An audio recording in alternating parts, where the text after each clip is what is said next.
Bharatiya Janata party की परंपरा रही है कि हम संगठन में समय समय पर नए जो नेतृत्व को आगे लाते हैं और आज नए चीफ मिनिस्टर के नाते श्री नायब सिंह सैनी की नियुक्ति की गई है। मैं नायब सिंह ईश्वर की शपथ लेता हूं कि मैं विधि द्वारा स्थापित भारत के संविधान के प्रति सच्ची श्रद्धा और निष्ठा रखूंगा।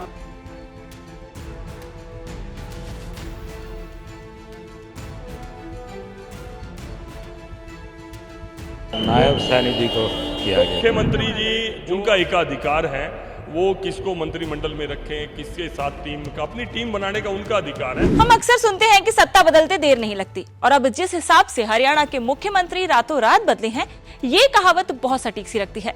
एक तरफ जहां मनोहर लाल खट्टर ने इस्तीफा दे दिया, वहीं दूसरी तरफ नायब सिंह सैनी ने शपथ ले डाली। नायब सिंह सैनी, बहुत से लोग जो कि हरियाणा की राजनीति से ज्यादा परिचित नहीं है, उनके लिए ये नाम नया है।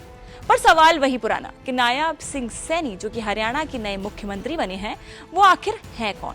तो चलिए, मैं सुकन्या सिंह जादू आपको इंडिया टीवी एक्सप्लेनर में इन्हीं के बारे में बहुत कुछ बताने जा रही हूँ। हरियाणा के मुख्यमंत्री मनोहर लाल खट्टर और उनके साथी कैबिनेट मंत्रियों ने प्रदेश के राज्यपाल बंडारू दत्तात्रेय को मंगलवार को अपना इस्तीफा सौंप दिया। राज्य में सत्तारूढ़ बीजेपी और जेजेपी गठबंधन में लोकसभा चुनाव से पहले सीट बंटवारे को लेकर दरार पैदा होने की अटकलों के बीच ये घटनाक्रम सामने आया है। खट्टर के इस्तीफे के बाद हुई विधायक दल की बैठक में हरियाणा के अगले सीएम के रूप में नायब सिंह सैनी के नाम पर मुहर लग गई। तो नायब सिंह सैनी है भाजपा के हरियाणा क्षेत्र के प्रदेश अध्यक्ष। वो ओबीसी समुदाय से आने वाले भाजपा के प्रमुख नेता हैं। साल 1996 में सैनी को राज्य में भाजपा संगठन की जिम्मेदारी दी गई। इसके बाद 2002 में उन्हें भाजयुमो का जिला महामंत्री बनाया गया। 2012 में सैनी को अंबाला भाजपा का अध्यक्ष बनाया गया। इसके बाद सैनी का प्रमोशन होता चला गया और वो 2014 में नारायणगढ़ से चुनाव जीतकर विधानसभा पहुंचे। साल 2016 में सैनी को खट्टर सरकार में ही राज्य मंत्री भी बना दिया गया था। नायब सिंह सैनी को मनोहर लाल खट्टर का करीबी माना जाता है। तभी तो जब उन्होंने सीएम पद की शपथ ली तो मनोहर लाल खट्टर का बयान सामने आया। तो चलिए सुनते हैं उन्होंने क्या कुछ कहा। तो ये तो एक घटनाक्रम हो सकता है। जहाँ तक दूसरा विषय है, भारतीय जनता पार्टी की परंपरा रही है कि हम संगठन में समय समय पर नए जो नेतृत्व को आगे लाते हैं।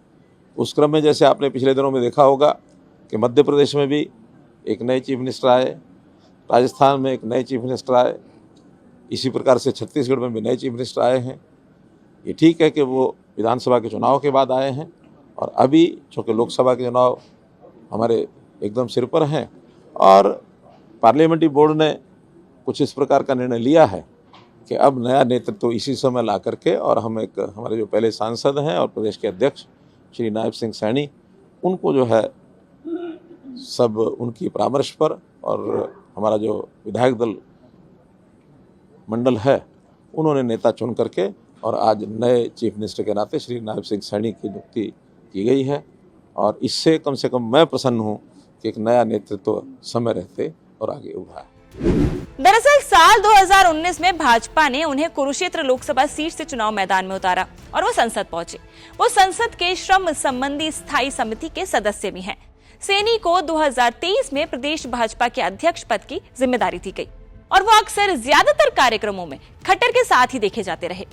तो अब बहरहाल नायब सिंह सैनी हैं हरियाणा के नए मुख्यमंत्री, और सूबे में बीजेपी और जेजेपी का पिछले 4 साल से चला आ रहा गठबंधन भी टूट गया है।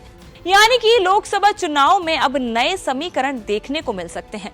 तो वो तो अब चुनाव के दौरान ही पता चलेगा कि हरियाणा के चुनावी रण में क्या कुछ नया होने वाला है। ये सभी अपडेट्स हम आपको इंडिया टीवी पर देते रहेंगे। तब तक के लिए जुड़े रहें हमारे साथ और कमेंट सेक्शन में जरूर बताएं कि इस राजनीतिक हलचल पर आपकी क्या राय है।